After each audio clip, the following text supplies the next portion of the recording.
Oman আ'রাদা আন যিকরি ফাইন্না লাহু মাঈশাতান দানকা ওয়া নাহশুরুহু ইয়াওমাল কিয়ামাতি আ'মা।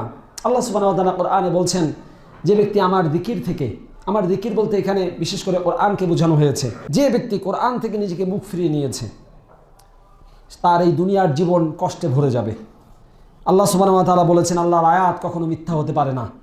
যে কোরআন থেকে মুখ ফিরিয়ে নেবে তার এই দুনিয়ার জীবন কষ্টে ভরে যাবে, দুনিয়ার জীবন কষ্টে ভরে যাবে। আপনার মনে হতে পারে যে আপনার ব্যবসায় লাভ হয়েছে, না, ওই লাভ আপনার সাংসারিক জীবনে কষ্ট নিয়ে আসবে। আপনার গুনাহ মনে হতে পারে, আপনি আপনার সন্তানকে বড় বড় স্কুল কলেজে পড়াচ্ছেন, ইউনিভার্সিটিতে পড়াচ্ছেন, না, ওই সন্তান আপনার পরকালে কোনো উপকারে আসবে না। আপনার স্ত্রীর সাথে আপনার বনিবনা হচ্ছে না, অনেক কারণ খুঁজে দেখবেন, তার মধ্যে নিরিবিলি একটা কারণ খুঁজে দেখবেন, তার একটা কারণ হচ্ছে হয়তো আপনি গুনার মধ্যে লিপ্ত আছেন, এই জন্য আপনার সাথে আপনার স্ত্রীর মনোমালিন্য হচ্ছে না, অথবা আপনার স্ত্রী কোনো গুনার মধ্যে লিপ্ত আছে তার কারণে হচ্ছে না। এই জন্য কোনো এক সালাফ বলেছেন যে আমি যখন অস্থির হয়ে যাই, আমি যখন কষ্টে নিপতিত হই, তখন আমি খেয়াল করার চেষ্টা করি যে আমি কি গুনাহ করেছি, কি কারণে আল্লাহ সুবহানাহু ওয়া তাআলা আমাকে শাস্তি দিচ্ছেন, এবং আমি দেখতে পাই আমার এই গুনার কারণে আমি যে বাহনে চলাফেরা করি সেই বাহন এবং আমার যে স্ত্রী তার মধ্যেও এর কুপ্রভাব পড়েছে।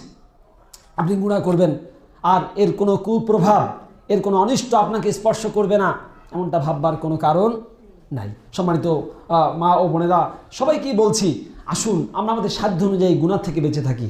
আমরা আমাদের সাধ্য অনুযায়ী কোরআনটাকে আঁকড়ে ধরি, প্রতিদিন 10 মিনিট হলেও, আধা ঘন্টা হলেও কোরআন তেলাওয়াত করি। এই যে আজকে জুমার দিন সূরা কাহাফ তেলাওয়াত করা সুন্নাহ, আমরা অনেকেই করেছি, যারা করি নাই জুমার পরে করে নেব। এভাবে করে প্রতিদিন আমরা নিয়মিত কোরআন তেলাওয়াত করি, কোরআনের অর্থ বুঝে পড়ার চেষ্টা করি। আল্লাহ সুবহানাহু ওয়া তাআলার কাছে তৌফিক কামনা করছি। যেমন আমাদের বাচ্চাদেরকে, এই ছোটো ছোটো বাচ্চারা আছে, তাদেরকে যদি এখন কোরআন না শেখান, এখন যদি সালাত না শেখান, সত্য কথা বলা, মিথ্যা না বলা, এই জিনিসগুলো নীতি নৈতিকতা যদি কোরআন এবং হাদিস থেকে না শেখাই আমরা, ওরা কোত্থেকে শিখবে? ওরা কোত্থেকে শিখবে? আপনি তো আঙুর মানে কাঁটাযুক্ত গাছ লাগিয়ে আঙুর আশা করতে পারেন না, আপনি তো মানে ফুল গাছ লাগিয়ে সেখান থেকে আম আশা করতে পারেন না। আপনি যা লাগাবেন, যা শেখাবেন, আপনি তাই পাবেন।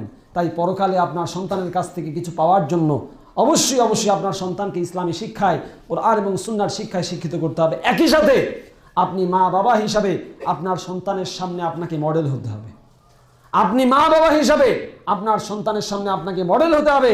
আপনি আপনার সন্তানকে দিয়ে সিগারেট আনাবেন অথবা অন্য কাউকে দিয়ে সিগারেট আনিয়ে সন্তানের সামনে সিগারেট খাবেন আর মনে করবেন আপনার সন্তান সিগারেট খাবে না, অলিক কল্পনা, অলিক কল্পনা। আপনি আপনার সন্তানের সামনে মিথ্যা কথা বলবেন, মানুষকে গালিগালাজ করবেন, যা ইচ্ছা তাই বলবেন, অন্যায় কাজ করবেন, আপনার সন্তান আপনার কাছ থেকে শিখবে না।